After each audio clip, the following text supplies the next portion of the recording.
Good morning, everyone, and thanks Good morning. again for joining us. Myself, Denis Rudenko, and my partner here. Oleg Shiller. So this is going to be the fourth episode of the Oz Capital podcast. We're very excited to welcome you here today, and we're going to talk about a number of different things today. We're going to go through some mortgage deals and how we analyze them at Oz Capital, leaning on the very extensive experience of Mr. Shiller here. We're going to talk about some successful deals that have happened and have had successful exits. Then we're going to jump over into the current market situation, being the real estate market and the private lending landscape here in Ontario, where we primarily lend. We'll talk about specifically real estate and marketable real estate and how what that looks like today in August, almost September of 2024. Lastly, we're going to talk about some of the people that might be underwater from 2020, 2021, and sort of how that's impacting property values of these homeowners that have been affected by that.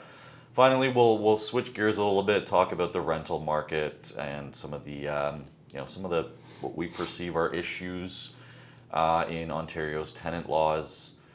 And if we have time, we're going to discuss a little bit of a piece of a paper that was put out by Statistics Canada just recently, a couple weeks ago, and discuss some of the challenges that we are facing in Ontario and in Canada with respect to real estate and lending, consumer credit, all of the good things. So we're just going to critique it, in essence. That's exactly what we're going to do. That's right. Dennis is being very diplomatic when he gets to this, but us, the underwriters, those who are in the risk management business, we want to be pragmatic, because we believe that by being pragmatic and honest with our audience is the way to earn respect and attention, to actually show that we have our own opinion on the subject matter. We don't have to agree with everything that's going on. We just want to be very strategic in what we do and how we position things. That's right. That's right. And again, these are all our opinions. These are not opinions of Oz Capital or anyone in particular. Just Mr. Oleg and myself. So please take everything you hear today with a grain of salt. This is not financial advice, as they say. In any capacity, absolutely.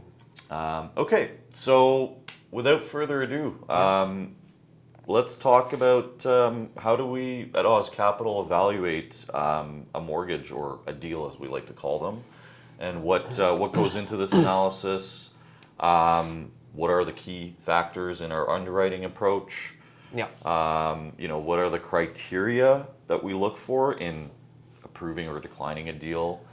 And then, let's get into some property appraisals and all these things that you Into the see. gist of things. Yeah.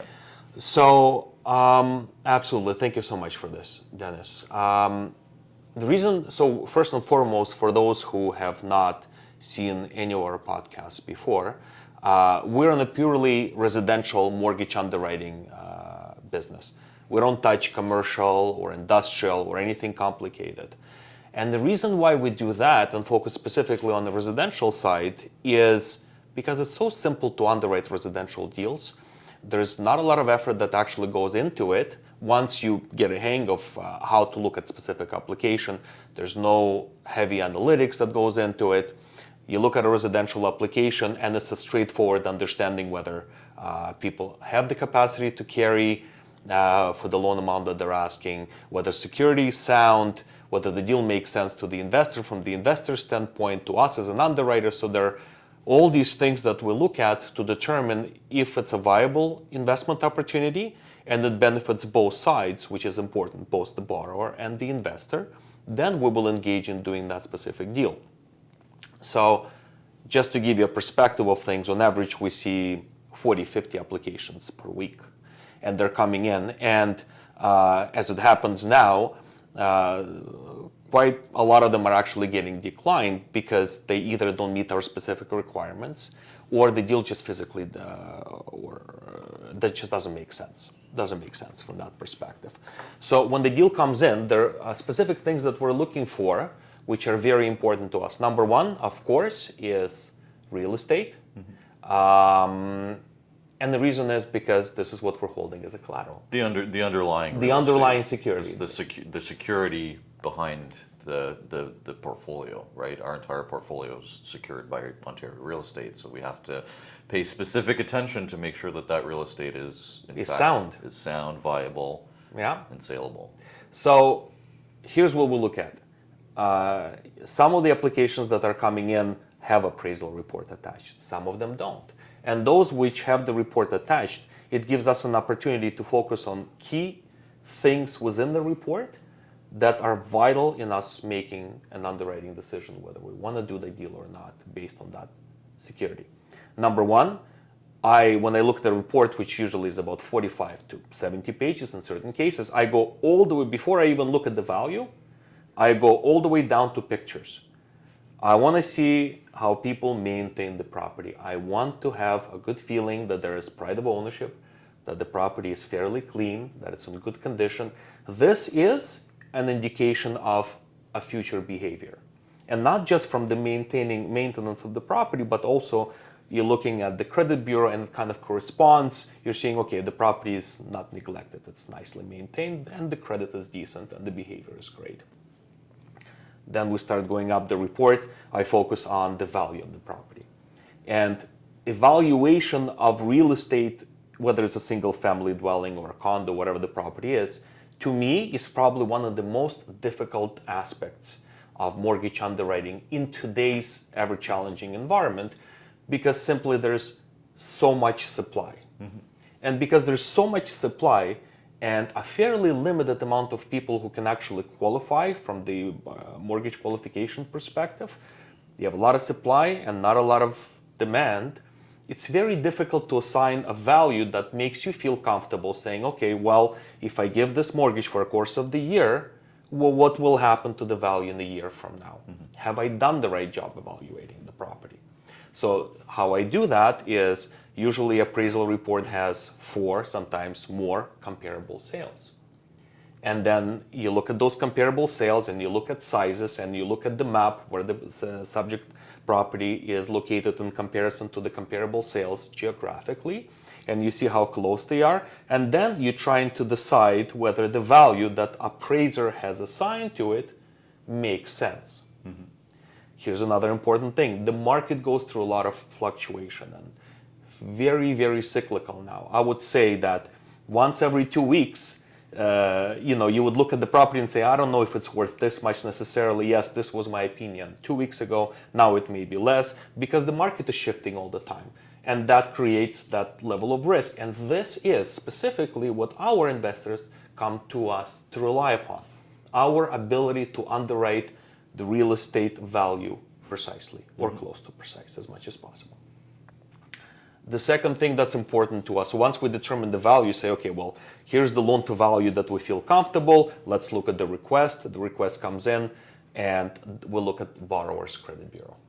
Right. Credit bureau is second most important thing in mortgage underwriting. Why? When you look at the credit bureau, it talks about borrower's behavior.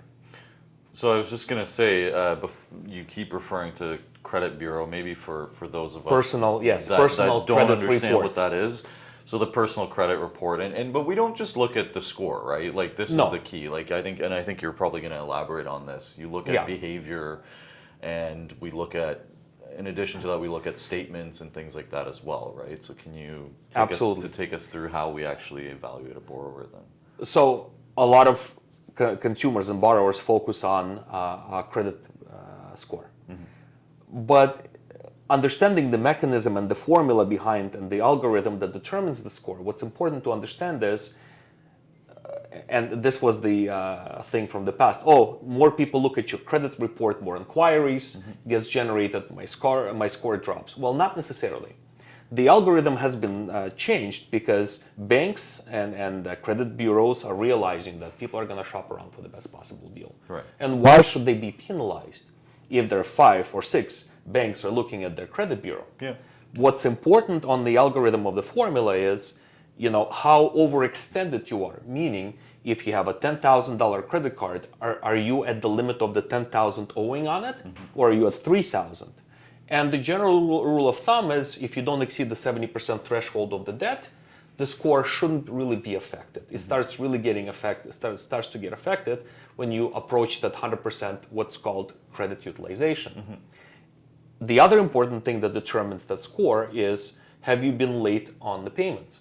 Whether it's revolving debt or installment, which are your typical loans, or it's a mortgage, which is a big deal to us, all this stuff gets reported on the bureau. It's called trade lines, and it gives us an indication of consumer behavior. Have they been late on the repayments?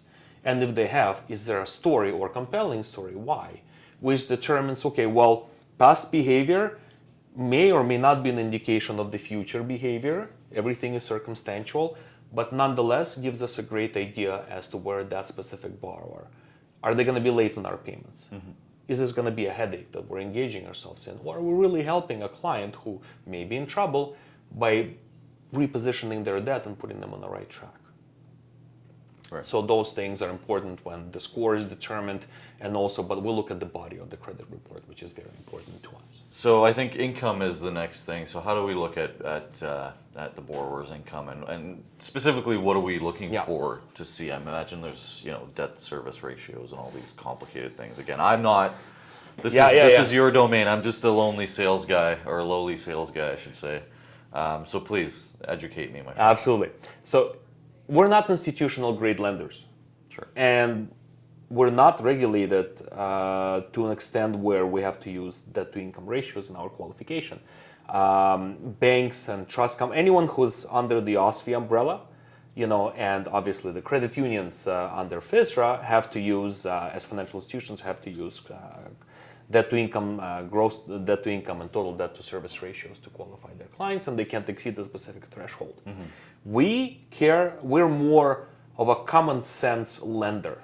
We're not an equity lender, we're a common sense lender. And this is the most important thing that I need to emphasize, which means if the deal makes sense from the equity standpoint, from the income standpoint, from the credit standpoint, we'll do the deal. Income, nonetheless, is super important. Because people come to you for a mortgage, and it's very important to make sure that they have the capacity to carry the mortgage. So how do you decipher that? We don't ask for necessarily T1 generals or notice of assessments, but we ask for 4 to 6 months worth of personal bank statements. So let's say someone comes to us for a purchase and they're looking to get a mortgage on a purchase. We want to see 4 to 6 months worth of personal bank statements, because this is a way for us to see this is where the salary goes in, or this is where the business income is going in. And based on the amount of income that's coming in throughout the course of weeks or months, gives us a good idea whether this specific individual or family is able to carry that new mortgage that they're asking for. Right. When it's a refinance, and that's also important, someone's asking to pull some money out of their equity, whether it's a debt consolidation or business purchase or investments, whatever, makes no difference.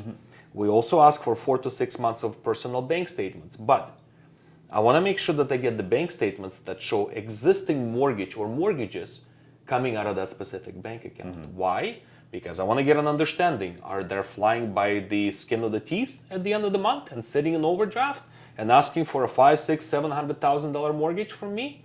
Or are they comfortable in making such payments? And if I see that they're comfortable in making payments and money is consistently left in the bank account, this gives me and my investors, as well as the fund, the assurance that, assuming all remains equal and nothing changes in personal set of circumstances, people have that capacity to carry the mortgage. And this is super important. Right, and then, and again, just to clarify for myself, in some cases when we talk about, and we're going to do a few examples and actually talk through a few sample deals here, but for things like debt consolidation, like I know you often talk about things like it's not an income problem, but it's a cash flow problem, right? Yeah. So in those cases, it might just be that their financial situation isn't bad, but it's just the way that it's structured. It's not structured in such a way that they can, sort of carry the income, or sorry, the interest or the Yeah. payments that they have Yeah, currently, yeah, right? yeah. So we step in those situations as well, right? Absolutely. Bank statements are vital. I mean, there've been situations where I just looked at bank statements and regardless of the equity position, just flat out declined the deal. Right. You go through bank statements and you discover OLG withdrawals or lottery withdrawals and they're consistent, or Gambling sites, all trips that to the kind of casino. stuff. Yeah. And I'm thinking, do I want a gambler in my portfolio? If you see an LCBO bill on there every day for $50, it's probably not a good indication, right? And you know what we have? We have seen those as well. And to me, again, I want to focus. It's all about behavior. How you maintain your property, how you are able to service your debt based on your bank accounts, how good you are, right? How good you are on your personal credit profile. Have you been making payments on time, right? If you missed a few payments, okay, what's the story? Then you look at bank statements. Are you flying by the skin of the teeth, right? Or you have sufficient balance. So we don't tolerate, let's put it this way, a crazy behavior on your bank account. Extreme behavior. cases. Yeah. Yeah. Gambling, out of the question. I'm out.